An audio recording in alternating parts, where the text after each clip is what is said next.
In primetime news this evening, tributes pouring in for slain journalist as the authorities investigate motive for the attack. Police arrest man found transporting illegal Haitians. And Commissioner of Police extends olive branch to officers.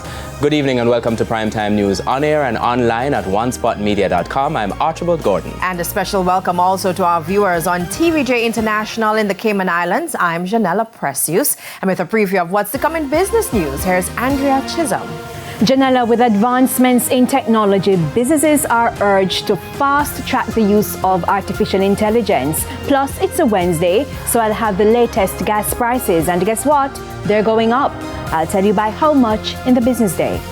Well, I'm hoping there's a lot more mystery in sports with Jermaine Brown. What's going on? Well, Archie, there could be some mystery. Well, the potential bidding war between Adidas and Puma over Jamaican track and field is looming, and the sports minister has her say. We'll tell you about it a bit later on. Someone just asked why Chizzy sounds happy that gas prices are going up, but she's not.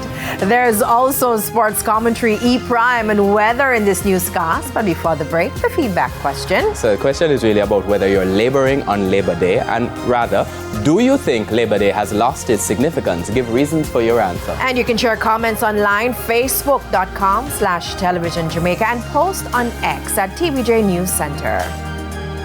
Stay with us, the news in detail after the break.